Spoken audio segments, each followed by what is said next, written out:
সবাইকে স্বাগত জানাচ্ছি আমাদের আজকের সেশনে। করোনাকালীন সময়ে আমাদের তিন বিশ্ববিদ্যালয় ডিবেটিং ক্লাবের এই আয়োজনকে আমি সাধুবাদ জানাই।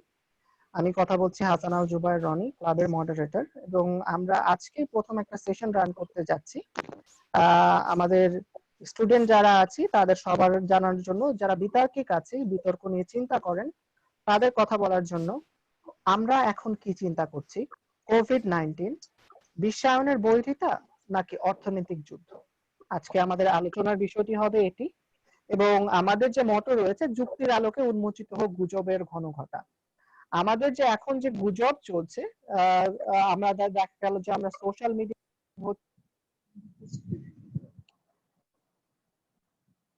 দেখা যাচ্ছে যে আমরা যে সত্য তথ্য পাচ্ছি তার সাথে অসত্য তথ্যের ভিড়ে সত্যগুলো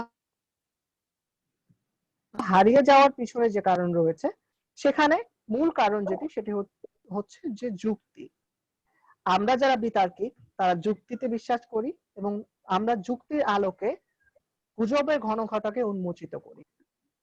আজকে সারা বিশ্ব যখন করোনা কালীন সময়ে কোভিড-19 নিয়ে বৈশ্বিক যে বিশ্বায়নটি আসল কথা কোন দিকে ধাবিত হচ্ছে, আমরা বিশ্বায়নের বুলি শুনেছি সবসময়। বিশ্বায়ন আমাদেরকে গ্লোবাল ভিলেজ, একটি গ্রাম, একটি ছাতা, সবকিছু এক করে দিয়েছে, সাথে সাথে যে আমাদেরকে রোগও এক করে দিয়েছে, সেই বিষয়টি আজকে উঠে এসছে। এবং অর্থনৈতিক যুদ্ধ কি শুরু হয়েছে না শুরু হবে, না অর্থনৈতিক যুদ্ধের জন্যই আজকে করোনা, এই যে বিষয়গুলো রয়েছে সেগুলো নিয়ে আমরা আলোচনা করব। আমরা মতামত শুনবো, আমাদের বিতার্কিকদের যুক্তি উপস্থাপন শুনবো, তাদের বিশ্বাস শুনবো, এবং তাদের মতাদর্শ মতামত নিয়ে আমরা আলোচনা করব। আমাদের এখানে গ্রিন বিশ্ববিদ্যালয়ের ডিবেটিং ক্লাবের 14 জন সদস্য এখন উপস্থিত আছেন। তাদের নিয়ে আমরা শুরু করছি আজকের সেশন, এবং ধন্যবাদ জানাচ্ছি সবাইকে। এই বৈরী আবহাওয়ার মধ্যে, এই বৈরী সিচুয়েশনের মধ্যেও আপনারা সবাই একসাথে আসতে পেরেছেন, এবং আমরা একই প্ল্যাটফর্মে আমরা আমাদের ক্লাবের কার্যক্রম স্বল্প পরিসরে হলেও চালিয়ে নিচ্ছি। আমি প্রথমেই আমন্ত্রণ জানাচ্ছি কথা বলার জন্য এই বিষয়ে, কোভিড-19 বিশ্বায়নের বৈরিতা নাকি অর্থনৈতিক যুদ্ধ, আমাদের ক্লাবের প্রেসিডেন্ট তাজকে। আমরা আসল কথা, পুরো ফ্লোরটি ওপেন থাকবে, আমরা কথা বলার মাঝখানে কথা বলবো। যদি কেউ সংজ্ঞায়ন করতে চান, জানতে চান, যদি আপনাদের মনে হয় যে আমার আসল কথা বিষয়টাকে আরো ভালোভাবে প্রথমে ব্যাখ্যা করা প্রয়োজন, তারপর আমি আপনাদের কাছ থেকে শুনবো, সেটিও হতে পারে। এখন আমি টোটাল ফ্লোরটি ওপেন করে দিচ্ছি আমাদের আজকের সেশনের জন্য। ধন্যবাদ স্যার। স্যার আমার মনে হয় স্যার এই টপিকটা সম্পর্কে আপনি শুরুতে একটা আলোচনা করে যান স্যার, এরপরে স্যার আমার যদি কোনো প্রশ্ন বা উত্তরের যদি স্যার কোনো আলোচনা স্যার যদি কোনো একটা বিষয় থেকে থাকে স্যার, আমরা স্যার ওই সময়টা আলোচনায় যাই স্যার। আমার মনে হয় আমরা শুরুতে স্যার আপনার আলোচনা শুনতে চাই। আচ্ছা, ঠিক আছে, ধন্যবাদ তাজ।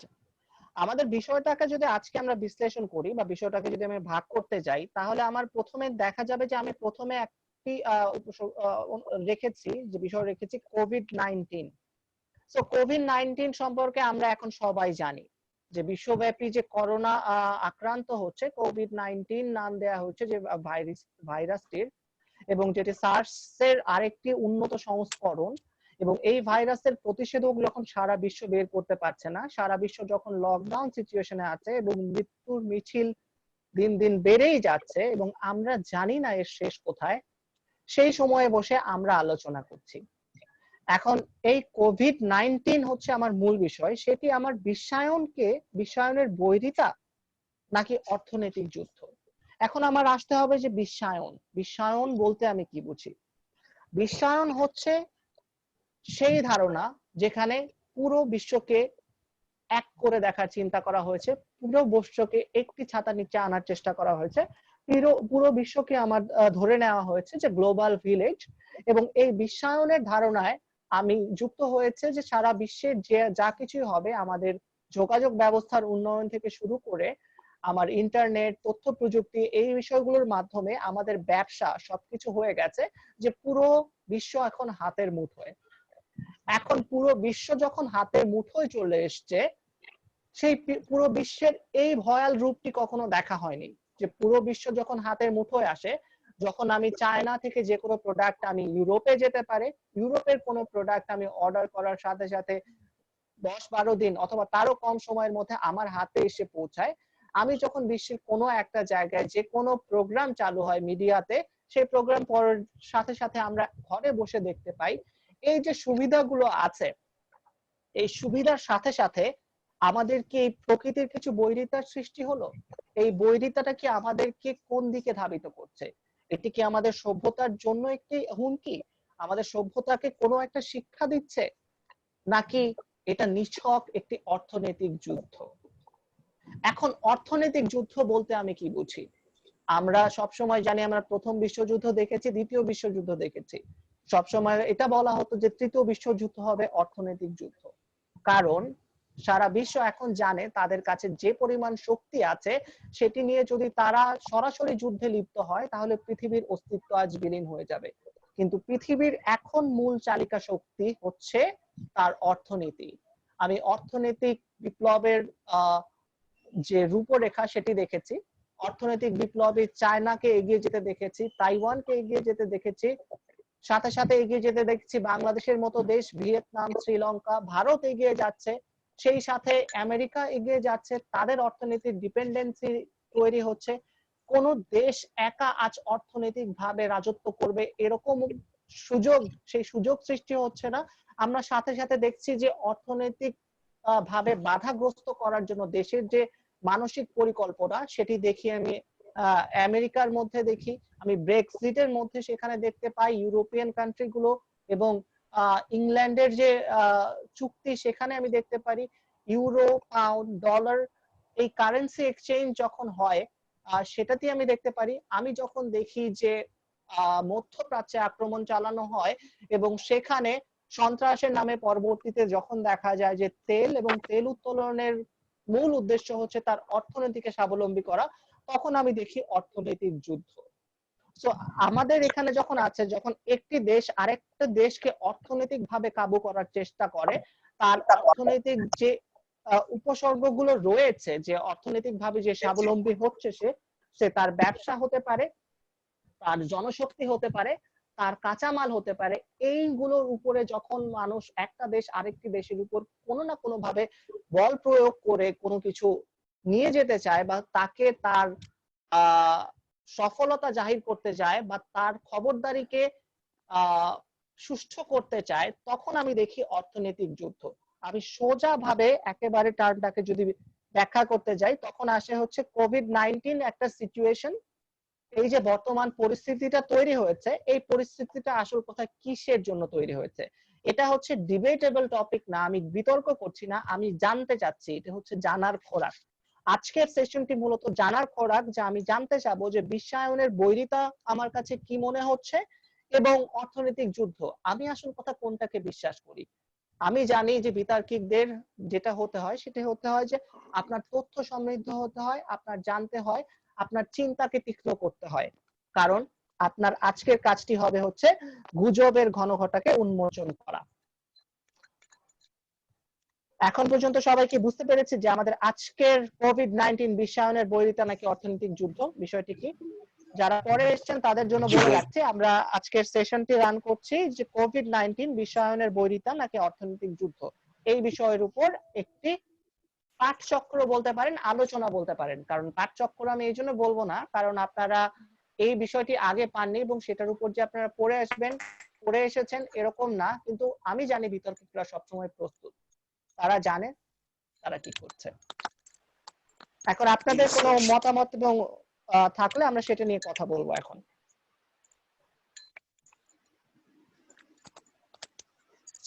স্যার আমরা কি এক এক করে কথা বলবো? আপনি যদি সবাইকে এক এক করে ফ্লোর দেন, যেহেতু কম মানুষ আছে। আচ্ছা, আমি প্রথমে ফ্লোর দিচ্ছি শাহানুর রহমানকে। স্যার শাহানুর রহমান দুইজন। স্যার সুহানুর রহমান না শাহানুর রহমান? শাহানুর রহমানকে দেয়া হয়েছে। আজকে যে বিষয়টি সেটা হচ্ছে বিশ্বায়নের বৈরিতা। হ্যালো, হ্যাঁ শুনতে পাচ্ছি শাহান। জি স্যার, বিশ্বায়নের বৈরিতা নাকি অর্থনৈতিক যুদ্ধ, যেহেতু আজকে এটা ডিবেট, তো মানে এখানে দুইটা বিষয় নিয়ে আসলে কথা বলতে হবে। এটা হচ্ছে না একটা কনফিউশনে পড়া হয়ে গেছে। মোটামুটি এই তৃতীয় বিশ্বে বলি বা যেখানেই বলি আমরা, পুরো বিশ্বে একটা মানে একটা কনফিউশন সৃষ্টি হয়েছে যে এটা কি আসলে অর্থনৈতিক যুদ্ধ হচ্ছে, চায়নার কোনো স্ট্র্যাটেজি হচ্ছে, আর চায়না কি এটাকে সৃষ্টি করে কোনো একটা অর্থনৈতিক গেম খেলার প্ল্যান করছে, নাকি এটা সাধারণ যে একটা রোগ বিশ্বায়নের বৈরিতার কারণে সৃষ্টি হচ্ছে এরকম কোনো কিছু একটা। তো আসলে এখন পর্যন্ত আমরা যতটুকু জানি, আমরা হু এর কাছ থেকে যতটুকু জানি বা নর্মাল সেন্স যতটুকু জানি, সেটা হচ্ছে যে এটা সাধারণ একটা রোগ ছিল এবং সেই রোগের যে বিশ্বায়নের বৈরিতা, চায়নার সাথে যেহেতু সকলের একটা ব্যাপক ব্যবসা আছে, পৃথিবীর সবচেয়ে বড় জিডিপি যেহেতু চায়নার, মানে সবচেয়ে বড় জিডিপি, সেকেন্ড জিডিপি চায়নার, তো সেক্ষেত্রেও যদি আমরা বিবেচনা করি তাহলে চায়নার যে প্রোডাকশন হাউস আছে সেখান থেকেও যদি বিবেচনা করি, সবার ব্যবসার যে একটা মেন পয়েন্ট সেটা চায়না। সেখান থেকেই পুরো বিশ্বে আসলে এই যে রোগটা কোভিড-19 ছড়িয়েছে, এটা আমরা মোটামুটি যতটুকু জানি এটা। আর তারপর যেটা মানে বিভিন্ন গবেষণাগার থেকে বলা হচ্ছে বা বিভিন্ন সাইট থেকে বলা হচ্ছে বা আমাদের নিজেদের ভিতরে একটা আতঙ্ক সৃষ্টি হয়েছে যে এটা কি চায়নার আদৌ তৈরি করা কোনো গেম প্ল্যান বা অর্থনৈতিক যুদ্ধ কিনা। এমন কিছু অনেক সায়েন্স ফিকশন নাম এসেছে। তারপরে অনেকে ইসরায়েলের কিছু গবেষণা কেন্দ্র থেকে বলা হচ্ছে যে না, এটা অর্থনৈতিক যুদ্ধ। অর্থনৈতিক যুদ্ধের ক্ষেত্রে যদি একটু চিন্তা করি, তাহলে এখানে যদি এটা অর্থনৈতিক যুদ্ধ হয় তাহলে চায়না এখানে কিভাবে লাভবান হবে, এই যে জিনিসটা আমাদেরকে খেয়াল করতে হবে। আসলে চায়না ঠিক কোথায় কোথায় থেকে লাভবান হবে, তারা আগে থেকে প্রস্তুতি নিয়েছিল কিনা, তারা একটা স্যাক্রিফাইস করছে, তাদের যেহেতু নাগরিক মারা গেছে, তারা একটা স্যাক্রিফাইস করছে। সেখান থেকে আসলে তারা কিভাবে এই প্ল্যানটা সাজিয়েছে, পুরো বিশ্বটাকে কিভাবে দেখছে, যেহেতু চায়না একা না বিশ্বের মাথা, মানে অর্থনৈতিক লিডার যদি আমরা বলি, সেখানে আমাদের আমেরিকা আছে, জাপান আছে, রাশিয়া আছে, ইউরোপের দেশগুলো আছে। তো তারা আসলে জিনিসটাকে কিভাবে দেখছে, আমাদের পরবর্তী পদক্ষেপগুলো কি হবে, আসলে এরকম অনেকগুলা মানে বিষয় নিয়ে এখানে কথা বলা হবে। তো আমার সাধারণ মতে এখন পর্যন্ত আমি নিজের যতটুকু জানি, এটা বিশ্বায়নের একটা বৈরিতা। আর অর্থনৈতিক যুদ্ধ সম্পর্কে এখন যেহেতু আমি খুব একটা বেশি জানি না, তো এটা আমার নিজের মনে হচ্ছে এটা একটা বিশ্বায়নের বৈরিতা। ধন্যবাদ স্যার। ওকে শাহান, ঠিক আছে। এখানে হচ্ছে আপনার জন্য কথা, কিছু যদি কারো যুক্তি উপস্থাপন করতে থাকে তো সেখানে আপনারা অবশ্যই করতে পারবেন। তো আমার মনে হয় যে শাহানের কথায় যে জিনিসটা আমি এখানে বলবো সেটা হচ্ছে যে আপনি তথ্য সূত্রগুলো কোথায় থেকে পাচ্ছেন। আপনি বলছিলেন যে হচ্ছে ইসরায়েলের কিছু গবেষণার তথ্য পাওয়া গেছে, তারপরে আরো কনস্পিরেসি থিওরির কথা বলছিলেন। তো এখন এই কনস্পিরেসি থিওরি যেগুলো আছে, যে আমি হচ্ছে যে কনস্পিরেসি থিওরি গুলো প্রুভেন কিনা, এই কনস্পিরেসি থিওরি কখনোই প্রুভ হয় না যতক্ষণ পর্যন্ত না ডে যায়। এখন আপনার দেখতে হবে যে আপনি কতটুকু অথেন্টিক সোর্স নিয়ে আপনি কথা বলছেন। আজকে যখন আমরা বিতর্ক করছি না, বিতর্কের জায়গাটিকে আমি সোজা ঠিক করে দিচ্ছি যে আমি সোর্স গুলোকে দেখবো, সোর্স গুলো আমার অথেন্টিক হচ্ছে কিনা। ঠিক আছে, তারপরে আমি বিতর্ক করার জন্য আমি এখানে বলতে পারি যে এই যে মতামতগুলো আছে, প্রথমত চায়না প্রথম যে জায়গায় আটকে যাবে সেটা হচ্ছে যে তাদের তথ্য দেয়া। উহানে কতজন মারা গেছে সেই তথ্য নিয়ে যখন প্রশ্ন করা হলো, প্রশ্নবিদ্ধ হলো, তার কিছুদিন পরেই তাদের 50% বেড়ে গেল মৃত্যুর সংখ্যা। একে তো হচ্ছে তারা প্রথমে কেন এই হিসাবটি বলেনি, সেটি একটি প্রশ্ন, যে তারা কি আসল কথা ধামাচাপা দিতে চাচ্ছিল না। দ্বিতীয়টি যে বিষয়টি রয়েছে সেটি হচ্ছে যে তারা বলে এ দায়িত্ব নিতে চাচ্ছিল না যে তারা এত বড় একটা হুমকির সম্মুখীন হয়ে আছে। অথবা এটিও হতে পারে যে তারা বিশ্বকে বোঝাতে দিতে চাচ্ছিল না যে করোনা কত বড় মহামারী হতে পারে, যেন সারা বিশ্ব সেই প্রস্তুতিটা নিতে না পারে এবং তারা লাভবান হয়। প্রশ্ন অনেকগুলো। থ্যাংক ইউ শাহান সুন্দর বক্তব্যের জন্য। তারপর আমি এখন দেখছি সোহানকে, সোহানুর রহমান। আসসালামু আলাইকুম স্যার, ধন্যবাদ আমাকে সুযোগ প্রদান করার জন্য। আসলে স্যার সর্বপ্রথম যদি বলতে হয় তাহলে রামায়ণ থেকে শুরু করি স্যার। রামায়ণে একটা কথা আছে যে যখন রাবণের লঙ্কা জ্বালাতে চায় হনুমান, তখন কিন্তু তার নিজের লেজে আগুন লাগিয়ে কিন্তু রামায়ণের লঙ্কা জ্বালায়। তো চায়না কি আদৌ সেই স্টাইলে সে পৃথিবীকে ধ্বংস করার বা সে একা রাজত্ব করার ফন্দি আঁকছে কিনা, সেটি একটি প্রশ্ন থাকে স্যার। আর যদি স্বাভাবিকভাবে বিচার করেন যে WHO যে তথ্য দিচ্ছে, বা আমরা যদি একদম পৃথিবীর যে বড় বড় মহামারী গুলো এসেছে তাদের যদি ইতিহাস ঘাটি তাহলে আমরা দেখতে পাই স্যার যে 6th কলেরা যেটা সেটা হচ্ছে প্রায় 800,000 মানে 8 লক্ষ মানুষের প্রাণ কেড়েছে, এটা 1910 থেকে 1911-র মধ্যে। স্যার তৃতীয় কলেরাও সেম 1 মিলিয়নের প্রাণ নিয়েছে 1852 সালে। স্যার তখন কিন্তু এত অ্যাডভান্স যে টেকনোলজি, এই এত অ্যাডভান্স টেকনোলজি ছিল না, যেটা এই যে আমরা এখন যেটা বলছি যে ভাইরাস তৈরি করা বা ভাইরাস মডিফিকেশন করা। আবার স্যার হংকং ফ্লু নামের একটা ফ্লু ছিল যেটা 1968-তে ছিল। আবার স্বাভাবিক ফ্লু ছিল একটা যেটা 1889 থেকে 90 সাল পর্যন্ত ছিল, সেটাতে স্যার প্রায় 1 থেকে 2 মিলিয়ন মানুষের মতো মারা যায়।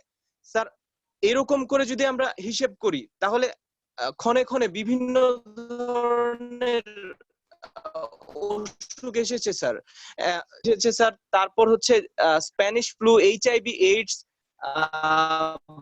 তারপর স্যার ব্ল্যাক ডেথ এর মতো মহামারীও এসেছে যেটা 200 মিলিয়নের প্রাণ কেড়েছে স্যার। তো স্যার আমরা যদি সার্বিকভাবে চিন্তা করি এখানে দুইটা জিনিস হতে পারে।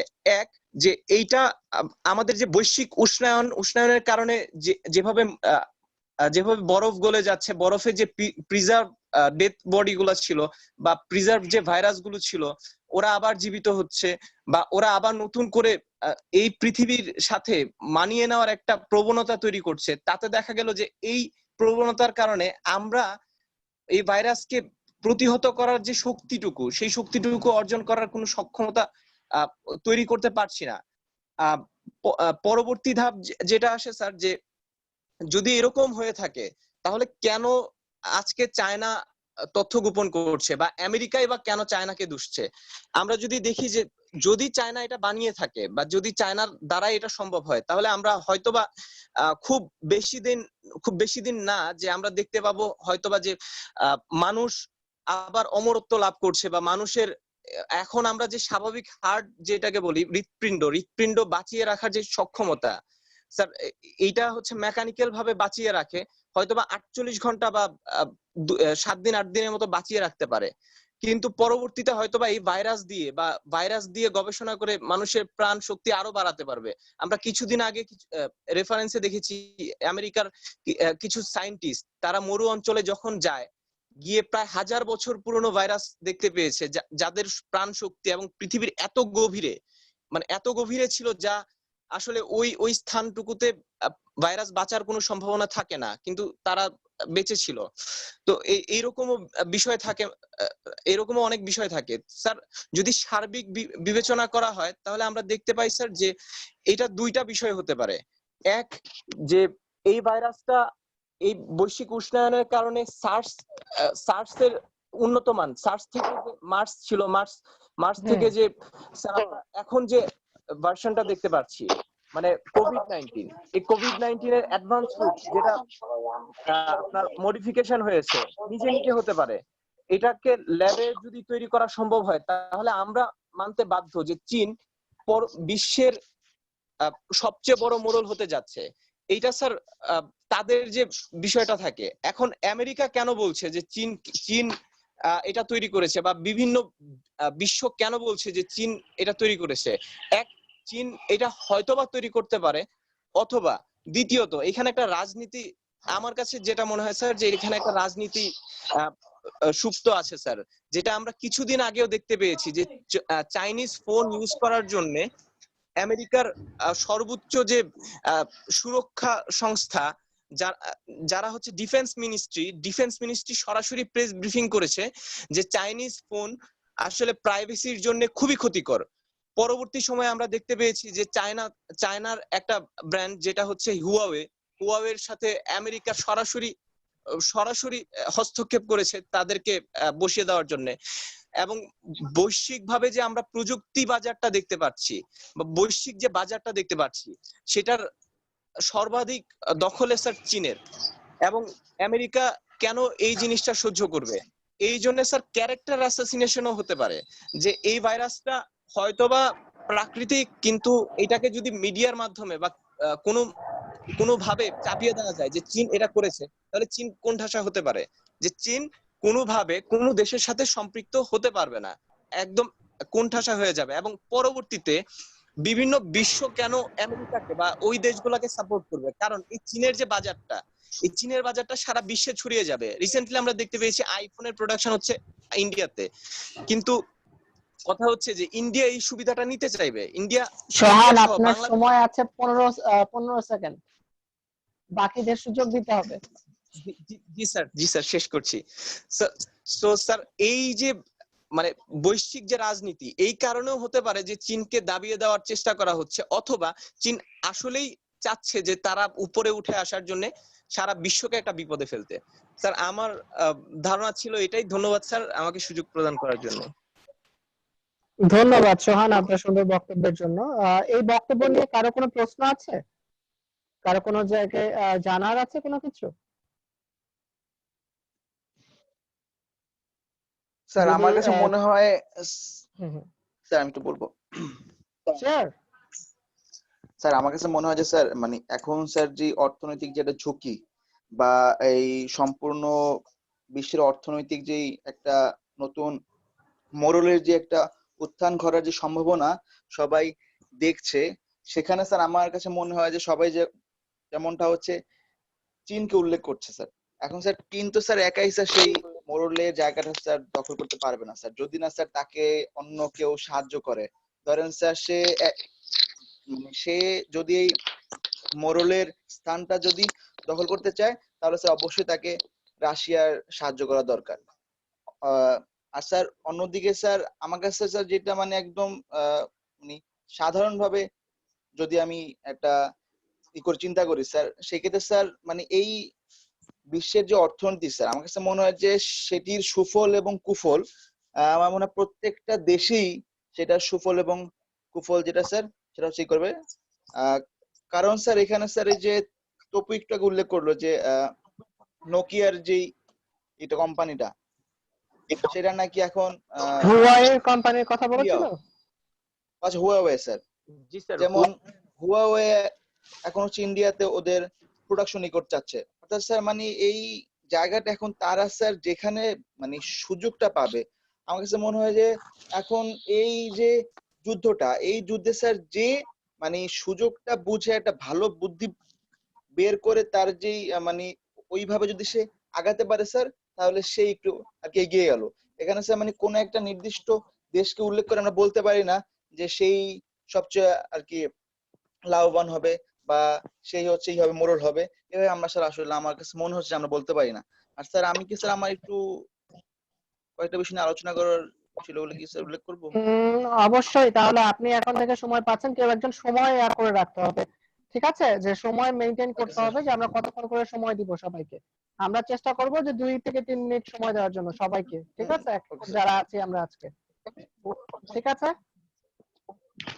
স্যার আমরা স্যার যেটা Okay. আসলে স্যার মানে আমরা স্যার যেটা এই করোনা ভাইরাসের যে একজনকে সৃষ্টি টাইম হবার, কিপার রাখেন, তাজ। একজনকে টাইম কিপার ওকে স্যার রাখেন, এখানে আকাশ টাইম কে কিপার আছে? থাকুক। আকাশ, আকাশ আসিস? আচ্ছা, আকাশ না থাকলে সোহান, কেউ একজন থাকেন স্যার আপনাদের মাঝখান থেকে, এখানে অথবা অঙ্ক।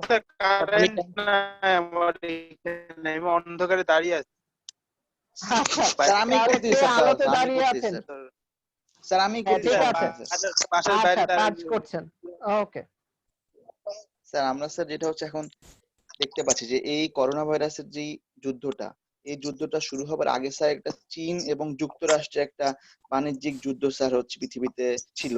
এবং এর পরপরই যখন স্যার এই করোনার যেই যুদ্ধটা সেটি যখন শুরু হয় স্যার, তখন কিন্তু স্যার প্রত্যেকটা দেশেই তার নিজের অর্থনীতিকে জীবিত রাখার জন্য স্যার তারা এই করোনার বিরুদ্ধে তারা যুদ্ধ শুরু করতেছে।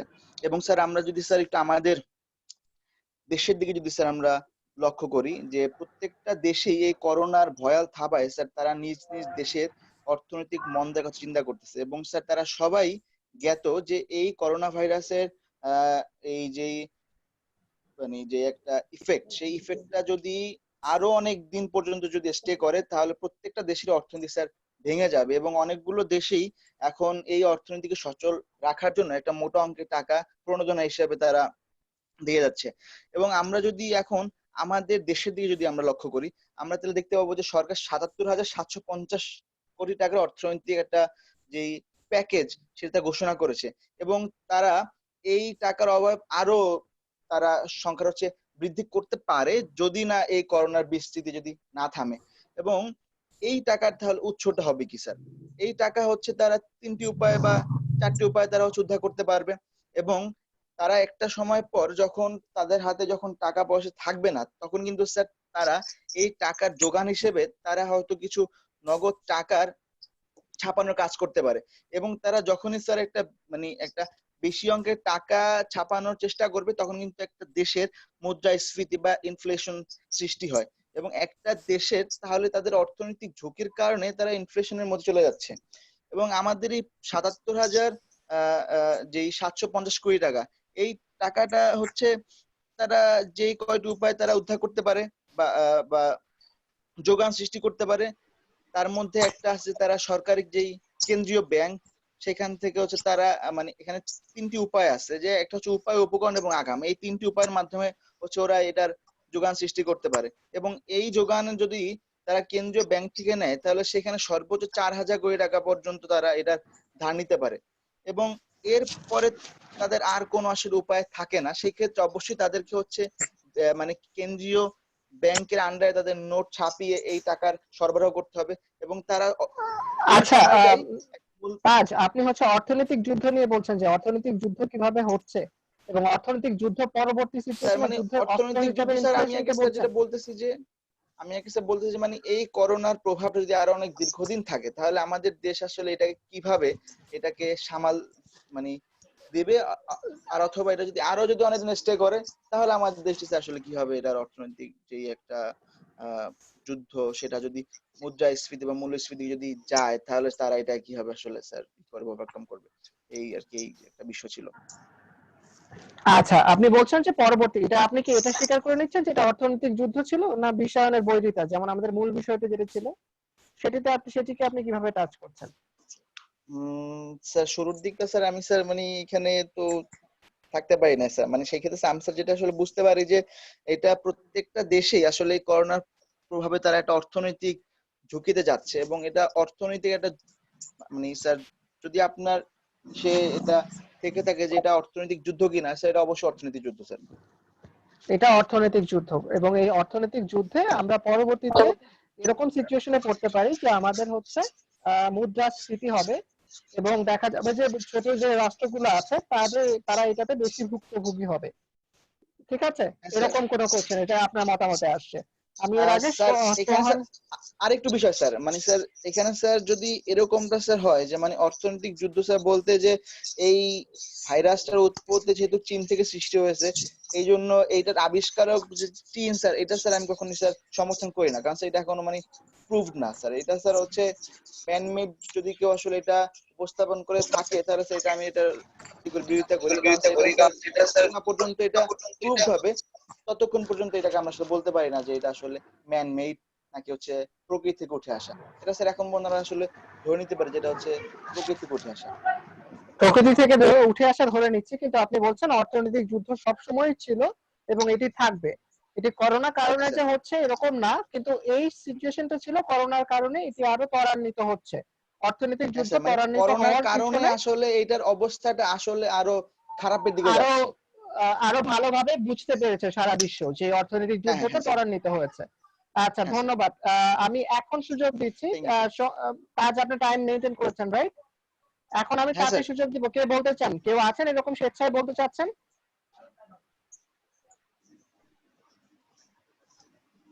স্যার আমি বলি। আচ্ছা, অঙ্কন বলেন। অঙ্গন অঙ্গন। বেসিক্যালি স্যার বৈশ্বিক তাজ ভাই তবু ভাই যে কথাটা বললো আর কি, যে অর্থনৈতিক একটা মোরাল হবে, একটা নতুন জিনিস আছে, আমি অ্যাকচুয়ালি সেই দিকে শুধু সেই দিকটা নিয়ে কথা বলতে পারি। আমার কাছে মনে হয় যে ভাইরাসটা প্রথমে চীনে আর কি তৈরি হয়েছে।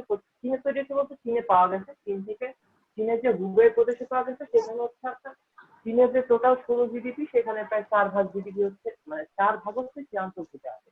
চীনের পর আস্তে আস্তে সেটা হচ্ছে ফ্রান্স, স্পেন, পশ্চিমা বিশ্বের দিকে ধীরে ধীরে ছড়ায় যায়।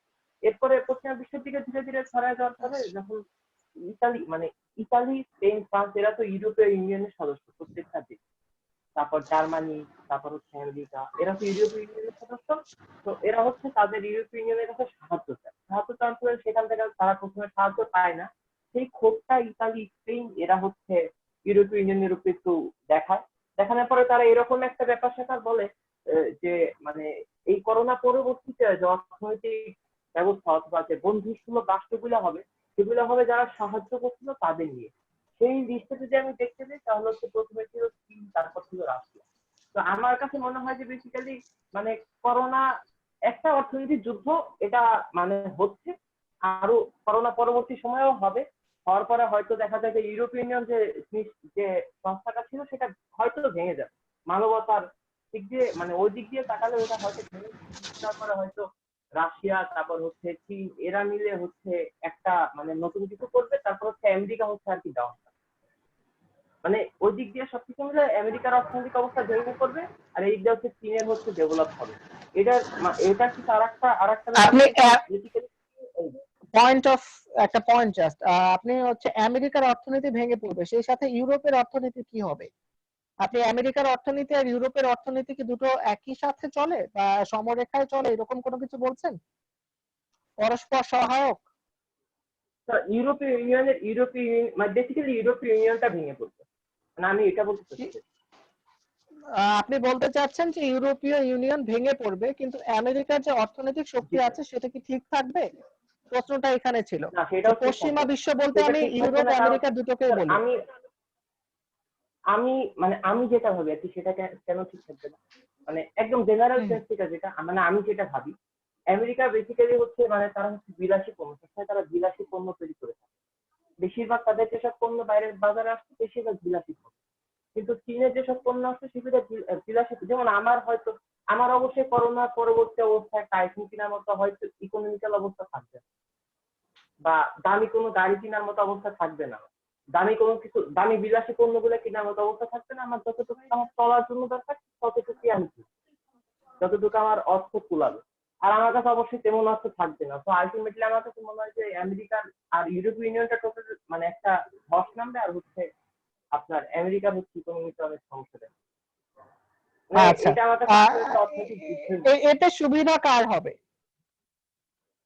এটা স্যার আমার কাছে মনে হয় যে মানে আমরা এই মানে পশ্চিম থেকে যে পূর্বে চলে আসবে, অর্থনীতির যে বড় বড় যে কন্ট্রোল করার যে দেশ যারা নিয়ন্ত্রণ করে, যেমন আমেরিকা নিয়ন্ত্রণ করে অর্থনৈতিক মার্কেট নিয়ন্ত্রণ করে, সেই জিনিসটা পূর্বে মানে আমাদের এই অঞ্চলে শুধু চীনের ছিল, তারপরে জাপানের ছিল, এরা ছিল।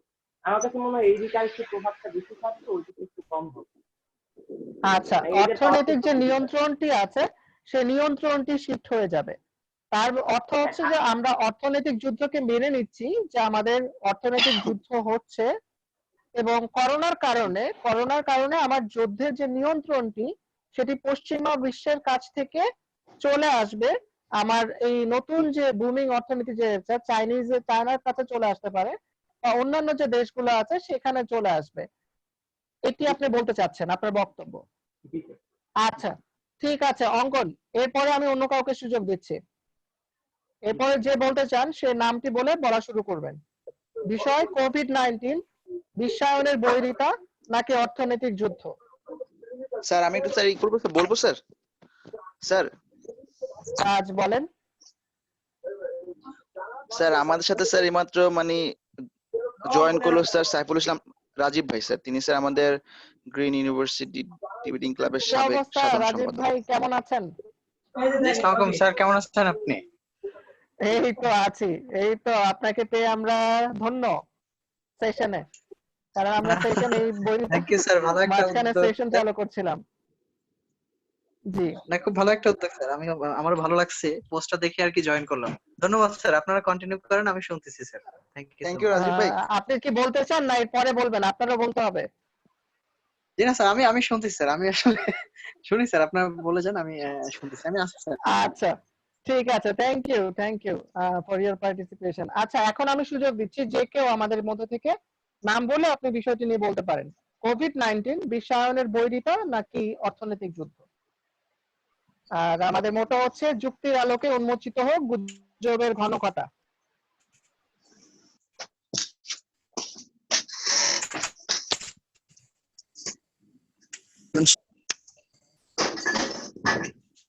বলছেন? স্যার আমি শিমুল, স্যার আদনান শিমুল। হ্যাঁ শিমুল, ঝড় থেমেছে? জি স্যার। জি স্যার। ভোলায় ঝড় হচ্ছিল না? আপনি তো ভোলা জি থেকে। স্যার। জি জি জি স্যার। ঝড় জ্বর ঝড় এখন, থেমেছে? জি স্যার এখন নিয়ন্ত্রণে আছে। আচ্ছা, ঝড় নিয়ন্ত্রণে আছে, ব্যাপারটা ভালো। ঠিক আছে, এখন কোভিড নিয়ন্ত্রণে স্যার আছে কিনা সেটা নিয়ে আপনাকে দেওয়া হলো ফ্লোর। জি স্যার। স্যার ধন্যবাদ আমাকে কথা বলার সুযোগ দেওয়ার জন্য স্যার। স্যার এখানে বলা হয়েছে স্যার কোভিড-19 বিশ্বায়নের বৈরিতা নাকি অর্থনৈতিক যুদ্ধ। স্যার প্রথমে আমি বলতে চাই স্যার, বিশ্ব গ্লোবাল, পুরো বিশ্ব গ্লোবালকে ভিলেজ বলা হয়, অর্থাৎ পুরো পৃথিবী মিলিয়ে একটি গ্রাম, যোগাযোগ, বাণিজ্য, রাজনৈতিক সম্পর্ক ইত্যাদি। স্যার এখন দেশে দেশে মানুষটা এখন অনেক বেশি পারস্পরিক আদান প্রদান যেটা দেখা যায়। স্যার প্রতিনিয়ত আমরা লোকদের সাথে মিলিত হই, অন্যান্য দেশে যাতায়াত করি। স্যার এই সম্পর্কের কারণে বৈশ্বিক ক্রিয়াকর্মের অতীতের যে কোনো সময়ের চাইতে এখন অনেক বেশি পরিলক্ষিত করা যায় আমাদের মধ্যে স্যার। স্যার যেমন সম্ভাবনার জায়গা তেমনি বিপদের স্থানও বটে স্যার। আমাদের এখন স্যার এই মানে পারস্পরিক যোগাযোগের কারণে স্যার সম্প্রতি চীনের যে ঘটনা ঘটেছে করোনা ভাইরাস দিয়ে স্যার, চীনের দেশে একটি প্রদেশে করোনা ভাইরাস নামের প্রাণঘাতী ভাইরাসের আবির্ভাব হয়েছে স্যার, সম্ভবত উহান নামের একটি জায়গায়। এই ভাইরাসের আক্রমণে স্যার চীনের সরকারি কথা মতে আমরা দেখেছিলাম আহ, আহ, স্যার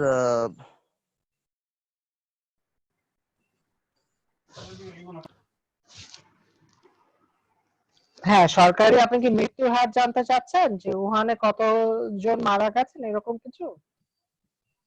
উহান প্রদেশে 4,500 একই প্রদেশে, সেটা? Hello hello sir. হ্যাঁ হ্যালো হ্যাঁ, আদনান বলেন। স্যার শোনা যাচ্ছে স্যার? হ্যাঁ আমরা শুনতে পাচ্ছি, এখন আপনার কথা শুনতে পাচ্ছি আদনান। জি স্যার। স্যার এই ভাইরাস এখন ইতিমধ্যে পুরো পৃথিবীতে আতঙ্কিত করে তুলছে স্যার। আহ, স্যার এই এখন যদি আমরা দেখি স্যার, যদি বলি যে এই ভাইরাসের কারণে বিশ্বায়নের বৈরিতা নাকি অর্থনৈতিক যুদ্ধ। স্যার এখন অর্থনৈতিক যুদ্ধ তো স্যার আগে থেকেই ছিল প্রত্যেকটা দেশে, এখনো চলছে স্যার, ভবিষ্যতেও থাকবে। আর বিশ্বায়নের বৈরিতা স্যার এখন বলতে গেলে স্যার করোনা ভাইরাসের জন্য অনেকটাই বিপর্যয়ের দিকে স্যার। বিশ্বায়নের বৈরিতা বলতে কি বুঝছেন? এই যে বিশ্বায়নটা হচ্ছে, এটা বৈরিতা না এটা জি স্যার। প্রকৃতির বৈরিতা? আসলে বিশ্বায়ন, আমি জাস্ট আপনাকে একটু ক্লিয়ার করে দেই। স্যার বিশ্বায়ন যেটি, বিশ্বায়নের অর্থ হচ্ছে আমি একই ছাতার নিচে আসছি, আমার যোগাযোগ ব্যবস্থার উন্নয়ন ঘটছে, এটা আমাকে উন্নয়নের দিকে নিয়ে যাচ্ছে, মানলাম। এখন সেই উন্নয়নের দিকে যে যাচ্ছে, উন্নয়নের দিকে যাওয়ার ক্ষেত্রে বিশ্বায়নের বৈরিতা, বিশ্বায়নটি কি আসলে বৈরী হিসেবে কাজ করছে না প্রকৃতি বৈরী হিসেবে কাজ করছে বলে আজকে আমরা বিশ্বায়নের ফলাফল দেখছি? আজকে বিশ্বায়ন না থাকলে কি করোনা এরকম হতো, এই সিচুয়েশন নিতে পারতো? এটা নিয়ে কি মনে হয়?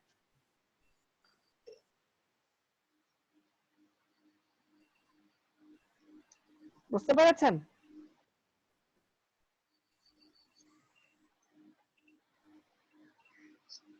Hello sir. হ্যালো শুনতে পাচ্ছি।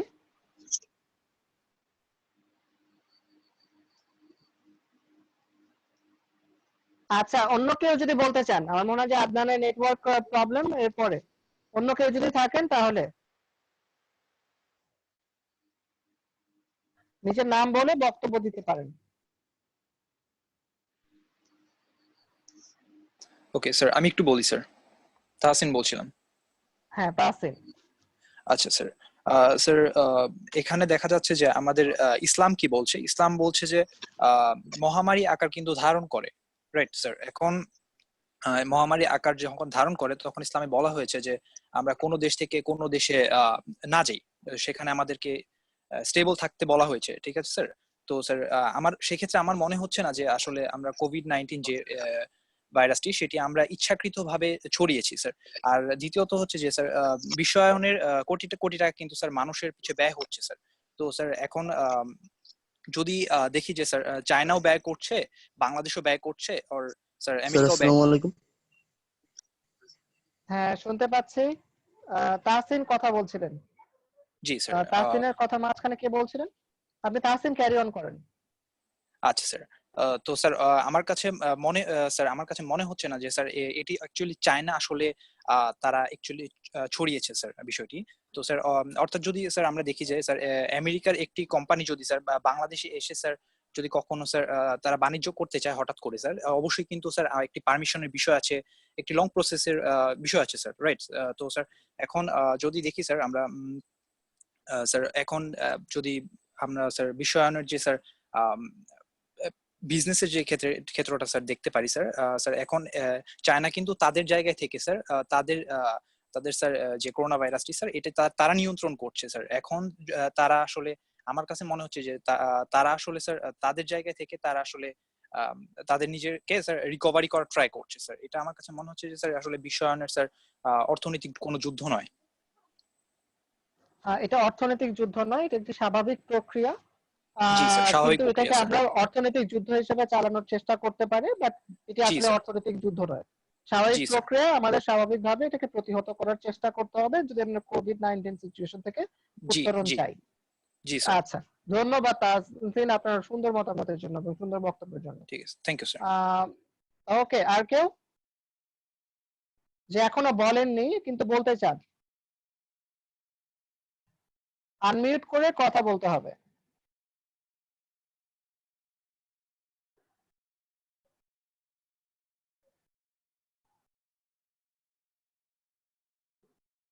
যদি এখন পর্যন্ত কেউ যদি আর বলতে না চান তাহলে আমি সোহান আছে?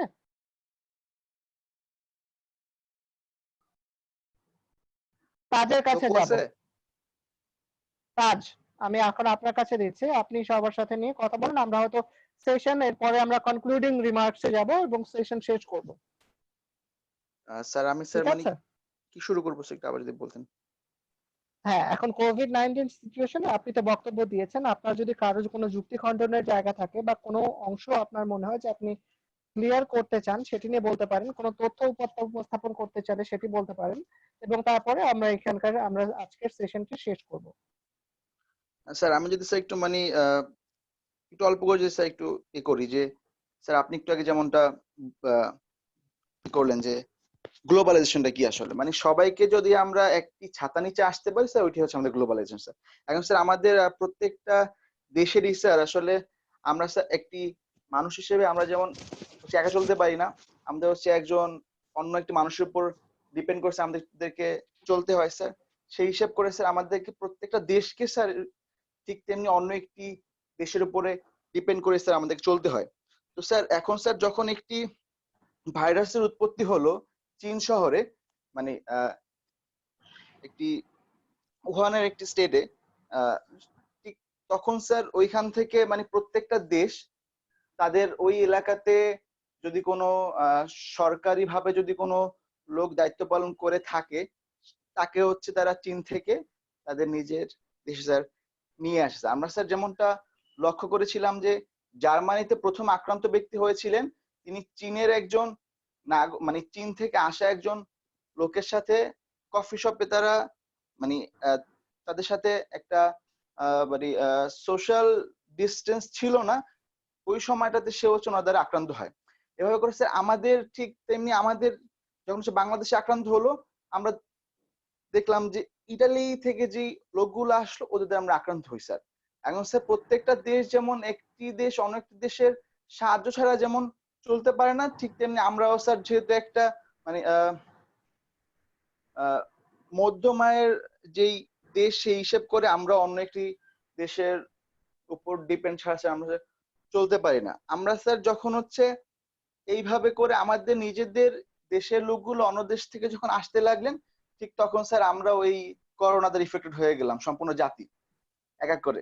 এখন স্যার হচ্ছে যে তাহলে এইটা স্যার হচ্ছে যে গ্লোবালাইজেশন স্যার, এটা যদি আমরা কারণ বলি তাহলে তো স্যার আমাদের দেশের অর্থনীতি হচ্ছে মানে একটি একটি দেশের অর্থনীতি স্যার কখনো এস্টাবলিশড হতো না যদি আমরা এটাকে একটা রিজন মানে কারণ হিসেবে কাউন্ট করি। স্যার সবাই কিছু শুনতে পাচ্ছেন? হ্যাঁ, শুনতে পাচ্ছি তাজ। আচ্ছা স্যার, আমরা স্যার তাহলে যেটা দেখতে পাচ্ছি যে যে আমি স্যার যেটা হচ্ছে উপস্থাপন করলাম যে অর্থনৈতিক যুদ্ধ, স্যার আমার কাছে মনে হয় যে এই অর্থনৈতিক যুদ্ধটা তো স্যার একদম শুরু থেকে স্যার মানে প্রত্যেকটা দেশ হচ্ছে এই অর্থনৈতিক যুদ্ধের সাথে স্যার তারা সামিল।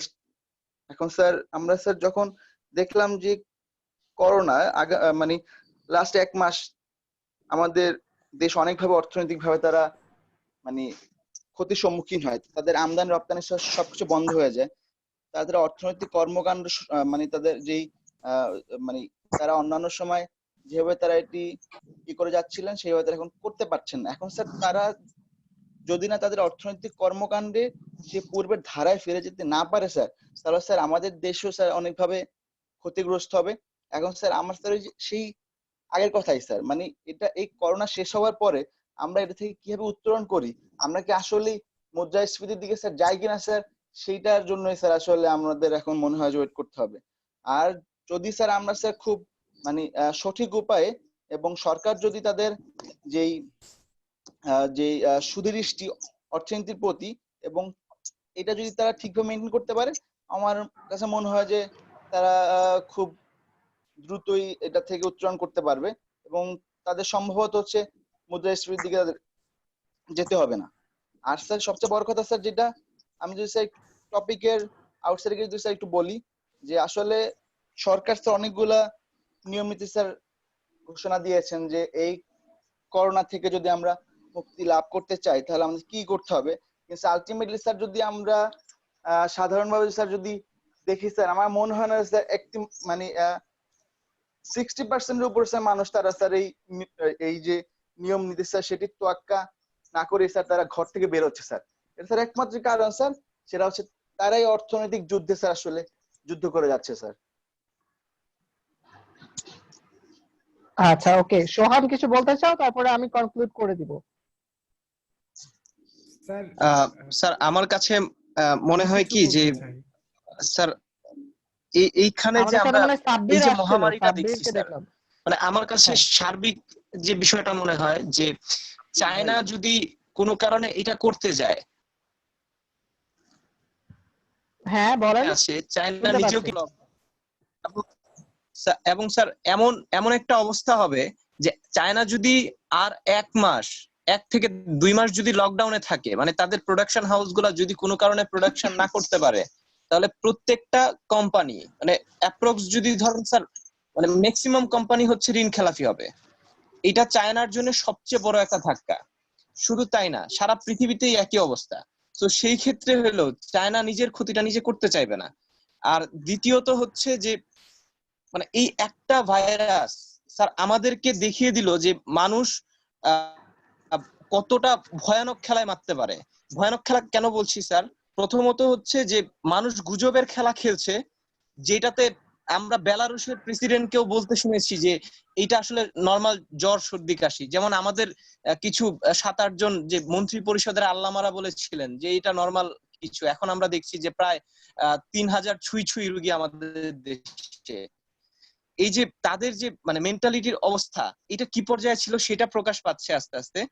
আর দ্বিতীয়ত হচ্ছে যে এই যে বৈশ্বিক যে মোরালের যে বিষয়টা বলছিলাম স্যার, যে কে হবে পরবর্তী রাজা, কে হবে বৈশ্বিক মানে বিশ্বকে প্রতিনিধিত্ব করার প্রধান, হ্যাঁ মোরল।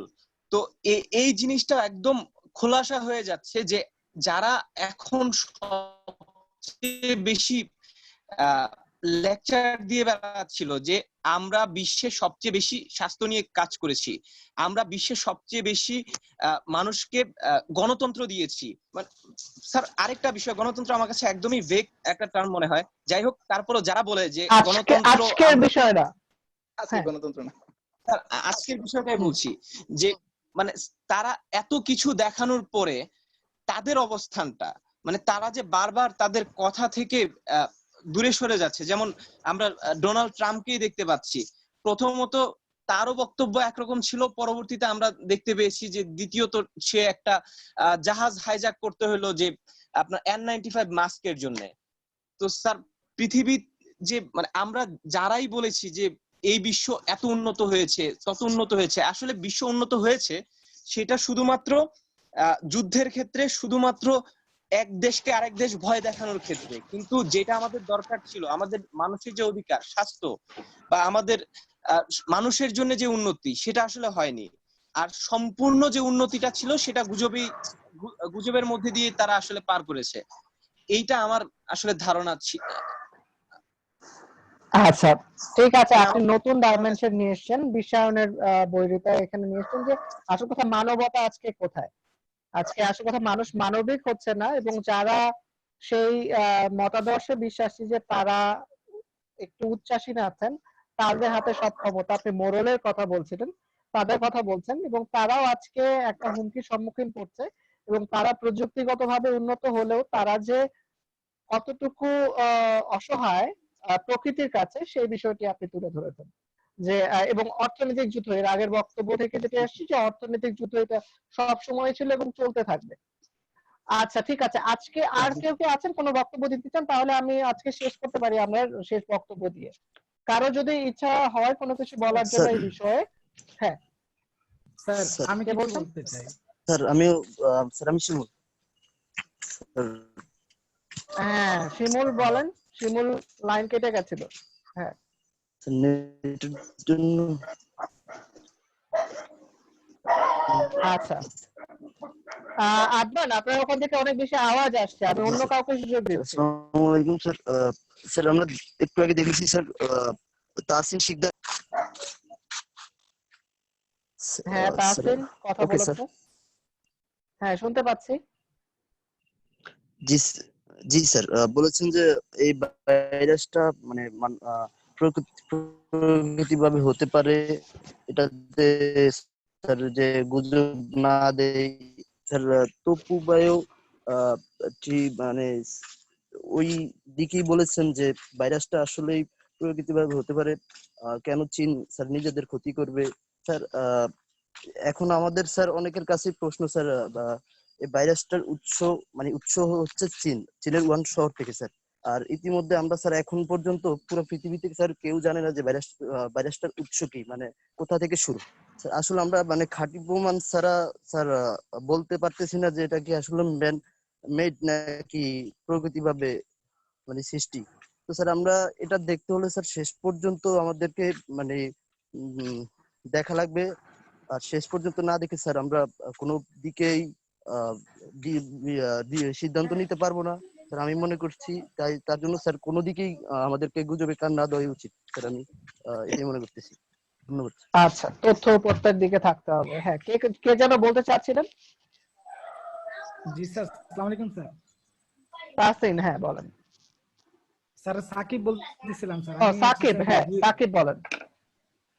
জি স্যার। স্যার ধন্যবাদ স্যার আমাকে সুযোগ দেওয়ার জন্য। স্যার এখানে আজকে বিতর্কের টপিক ছিল হচ্ছে কোভিড-19 বিশ্বায়নের বৈরিতা নাকি অর্থনৈতিক যুদ্ধ।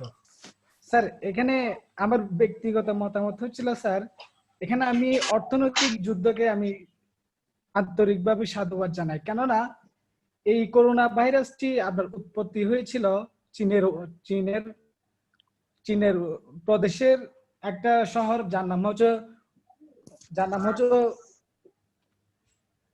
তো স্যার এই জায়গা থেকে চীনের অনেকটা প্রদেশ আছে, ওই চীন প্রদেশ থেকে মনে করেন শুধু চীনের ওই প্রদেশটা ছাড়া আর কোনো জায়গায় এই ভাইরাসটি ছড়াতে পারে নাই।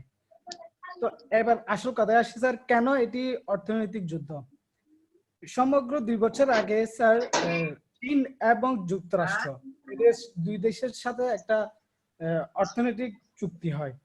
দুই দেশের নেতারা এই যুদ্ধে অবসানের লক্ষ্যে একটি চুক্তি স্বাক্ষর করেছে। চীনের নেতারা এই চুক্তিকে বলেছেন উইন-উইন, আবার আমেরিকার প্রেসিডেন্ট ডোনাল্ড ট্রাম্প বলেছেন চুক্তি মার্কিন অর্থনীতিতে পরিবর্তন ঘটাবে। কিন্তু এখানে একটা কথা হচ্ছে, এই 2 বছরের বাণিজ্য ছিল তাদের দুই দেশের মধ্যে স্যার একটা রোলার কোস্টারের মতো, একদম পাল্টাপাল্টি, যা শেষ পর্যন্ত ছিল একটি জায়গায় এসে থামতে পেরেছে। এখানে ফল কি হয়েছে জানি না, ফল কিন্তু একটাই, এই বাণিজ্য যুদ্ধে চীন ও যুক্তরাষ্ট্রের মধ্যকার পার্থক্য সম্পর্ক ছিল এটি একটি বিশ্বায়নের অর্থনৈতিক গতি প্রকৃতির নতুন ধারণ করার জন্য, এবং নিঃসন্দেহে সেটি ধারণ করেছে, যার প্রধান ক্ষেত্র হলো কোভিড-19 করোনা ভাইরাস। তাদের মধ্যে স্যার অনেক বাণিজ্য ঘাটতিও কমেছে।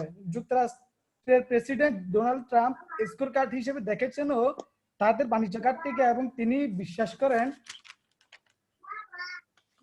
তারা বিশ্বাস করেন যে শুল্ক যুদ্ধে চীনের সাথে যে তাদের যে দেশের বাণিজ্য ঘাটতি কমাতে পারে, এবং যুক্তরাষ্ট্র সেটাই করে। এখন কথা হচ্ছে চীন এই ঘাটতিকে কেমনিতে পুষিয়ে নিতে পারে।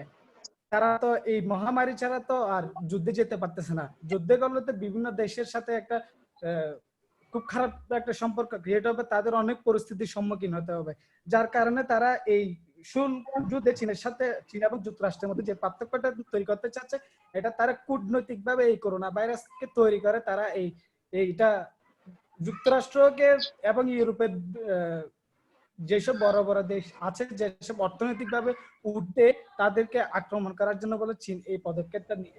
আমি একটা এটাই হতে পারে স্যার আমার পক্ষে। ভাইয়া আমি একটা প্রশ্ন করেন।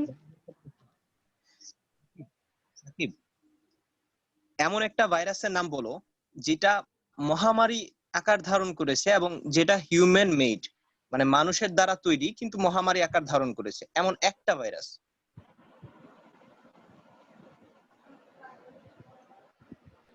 ফেসবুক। হ্যালো জি ভাইয়া, শুনতে পাচ্ছি। আমাকে করেছেন? হ্যাঁ, বক্তব্য শেষ। বক্তার কাছে প্রশ্নটা ছিল যে এমন একটি ভাইরাসের নাম বলবেন যে ভাইরাসটি মানুষ দ্বারা তৈরি, মানব সৃষ্ট, এবং যে ভাইরাসটি মানব সৃষ্ট হওয়ার পরে মহামারী আকার ধারণ করেছে।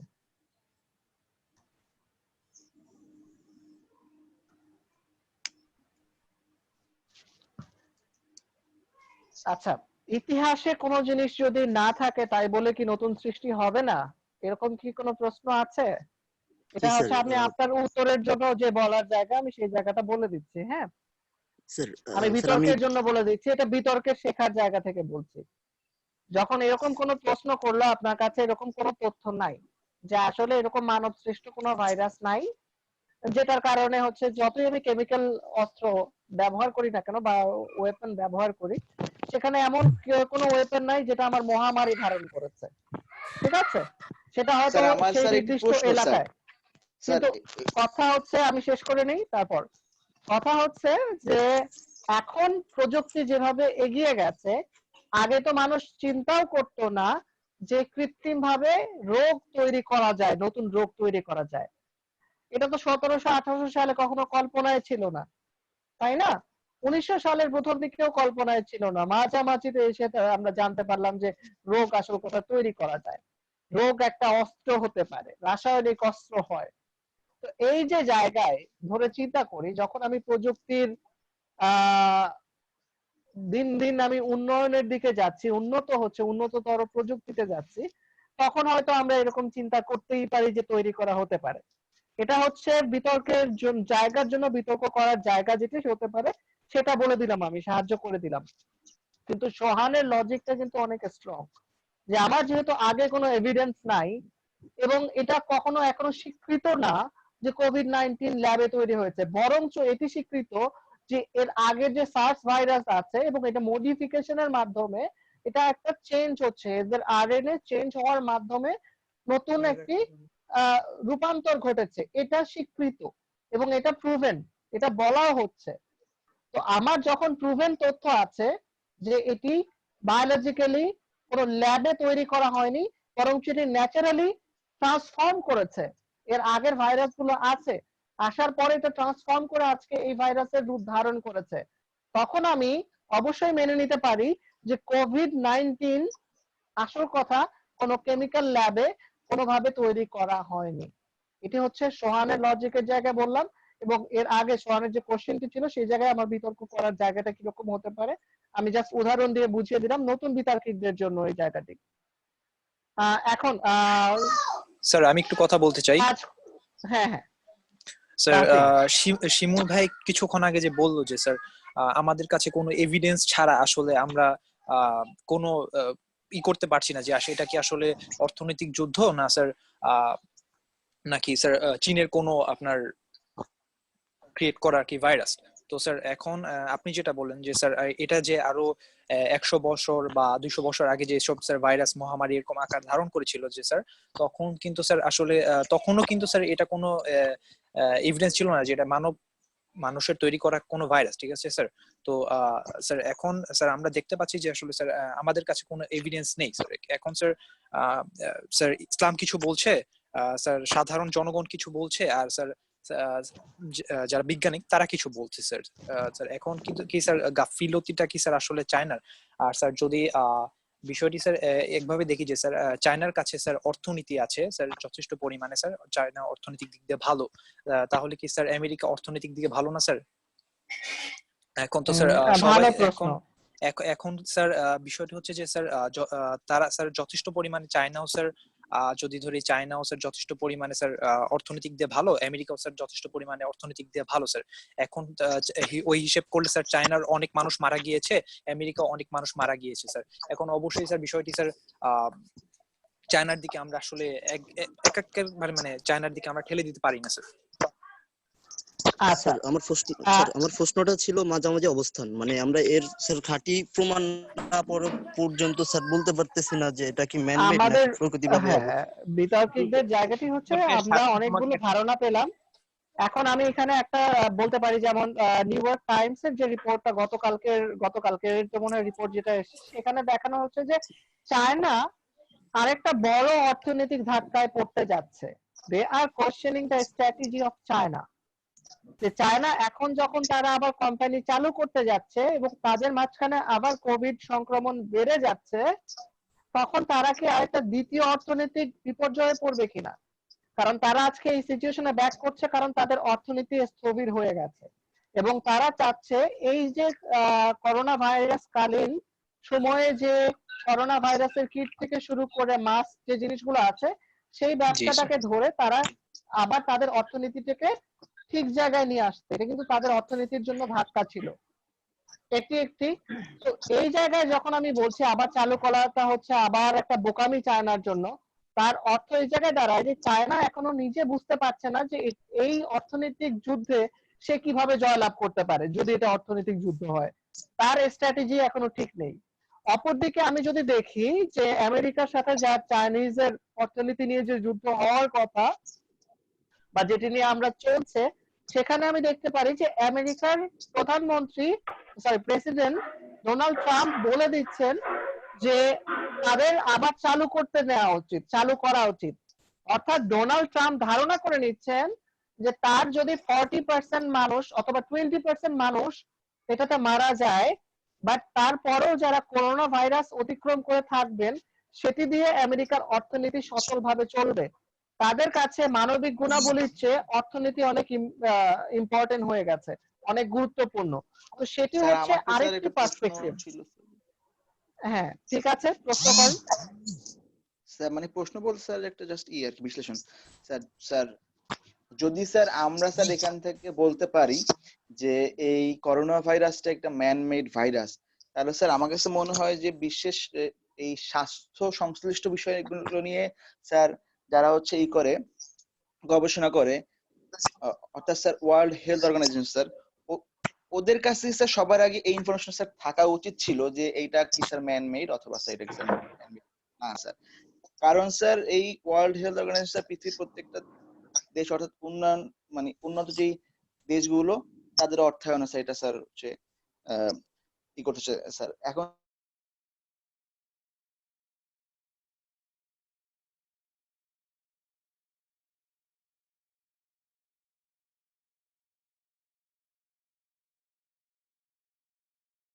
জন্য ওয়ার্ল্ড হেলথ অর্গানাইজেশন স্যার এটা নিয়ে স্যার কোন একটা তারা নিয়ে কোনো কিছু করতেছে না, এই জন্য স্যার হচ্ছে যুক্তরাষ্ট্র তাদের যে অর্থায়ন স্যার সেটা অফ করে দিচ্ছে।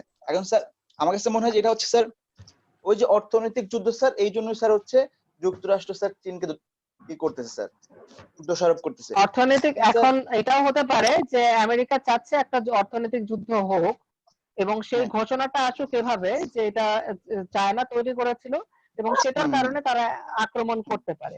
কারণ আমরা যদি স্ট্র্যাটেজি দেখি আমেরিকার স্ট্র্যাটেজি, আমেরিকা একটা ক্যামোফ্লাজ স্ট্র্যাটেজি নিয়ে সব সময় চলে, ঠিক আছে?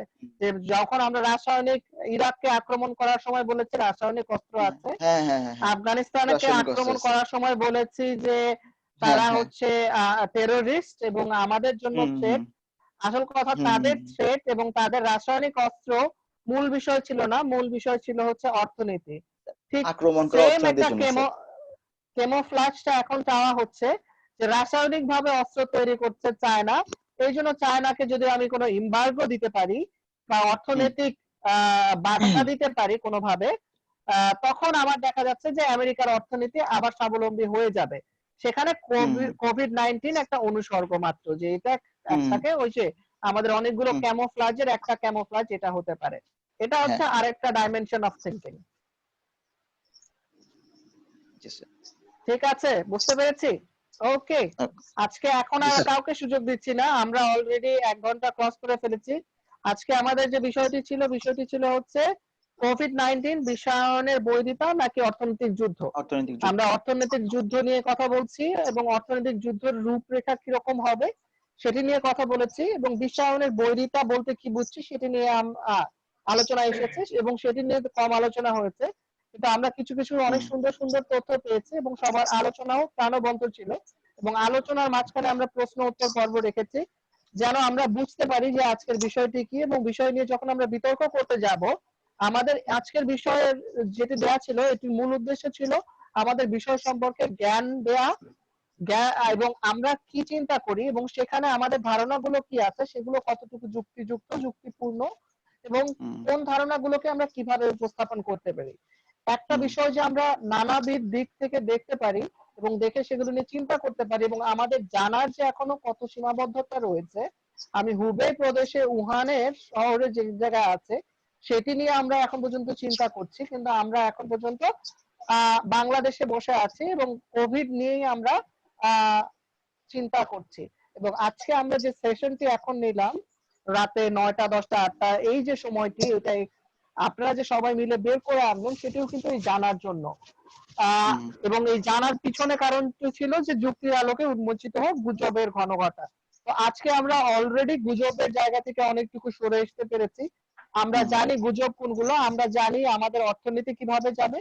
আমরা হয়তো অন্যান্য আরো বিষয় নিয়ে এরপরে আলোচনা করব। এটি আজকে মাত্র আমাদের ক্লাবের সূচনা ছিল যে আমরা ক্লাবে এরকম সেশন রান করে আমাদের বিতার্কিকদের যে চিন্তাধারা, মুক্ত চিন্তার জায়গাটি সচল রাখতে চাই। আমি এখন সুযোগ দিচ্ছি যে আমাদের ক্লাবের প্রেসিডেন্ট আজকে এই সুন্দর একটি প্রোগ্রাম আয়োজন করার জন্য এবং আয়োজনটাকে সাকসেসফুল করার জন্য সবার অংশগ্রহণকে, এবং আমি সবাইকে ধন্যবাদ জানাচ্ছি। আমি আমার বক্তব্য শেষ করছি। কারো যদি কোনো প্রশ্ন থাকে এখনো আপনারা প্রশ্ন করতে পারেন, না হলে তাজ এখন কনক্লুড করবে। স্যার সবাইকে স্যার ধন্যবাদ স্যার আমাদের এই আয়োজনের সাথে অংশগ্রহণ করার জন্য। এবং স্যার আমরা স্যার এই আয়োজনটা স্যার এই জন্যই করেছি যে স্যার আমরা যেহেতু এখন গ্রিন ইউনিভার্সিটিতে স্যার এখন অবস্থান করতে পারছি না, আমরা স্যার সেই 308 নাম্বার রুমে স্যার গিয়ে বসতে পারছি না স্যার।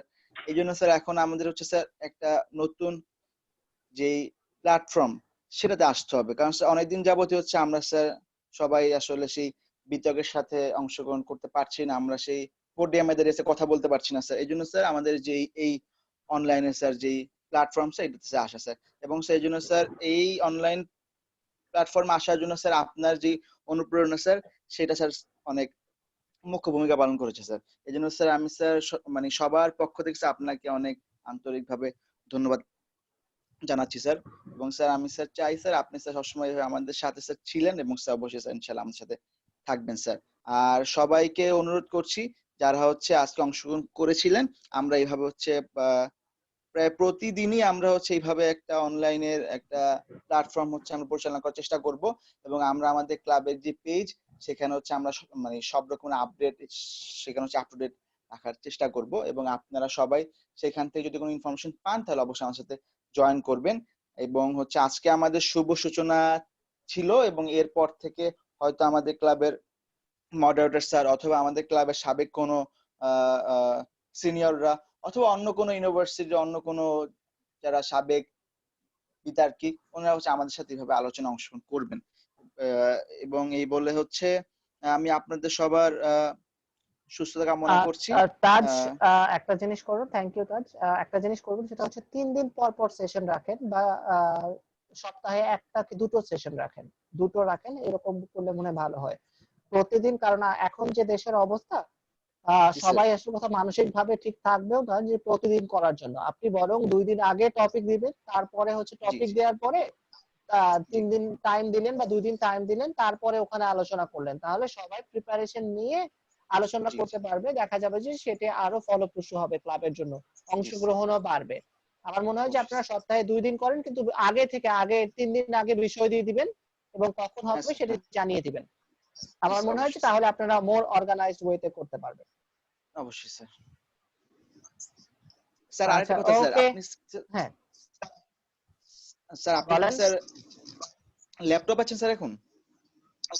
আমি এখন আইপ্যাডে আছি। আপনি কি ছবি উঠাতে বলছেন? হ্যাঁ স্যার, আপনি স্যার তাহলে সবার একটা গ্রুপ মানে মানে আইপ্যাডে বা স্যার যদি সবার সবাইকে যদি আর কি একসাথে সবার অন ভিডিও করা যায়। আসতে হবে। হ্যাঁ, সবার ভিডিও আসতে হবে। ভিডিওতে অন করেন ভিডিও সবাই, তাহলে আমরা এসে একটা ছবি নিচ্ছি। স্যার সবাইকে ঠিক একসাথে আছে? নেওয়া যাবে? হ্যাঁ, সবারটা একসাথে নেওয়ার চেষ্টা করছি আমি। হ্যাঁ,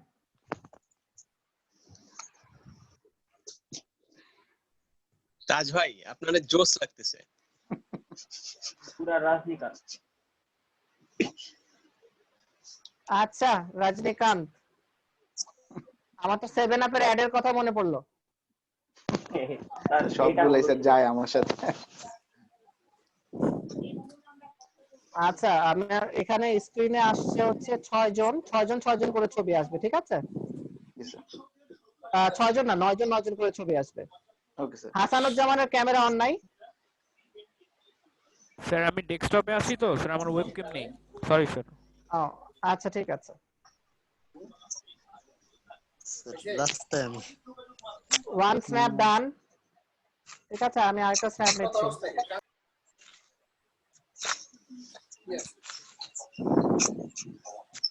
ওকে, তারপরে হচ্ছে স্ন্যাপে আসতেছে এখানে তাজ আছে, হাসানুজ্জামানের ক্যামেরা তো এখনো নাই, ইমনের ক্যামেরা নাই, মিনহাজ আসিফের ক্যামেরা নাই।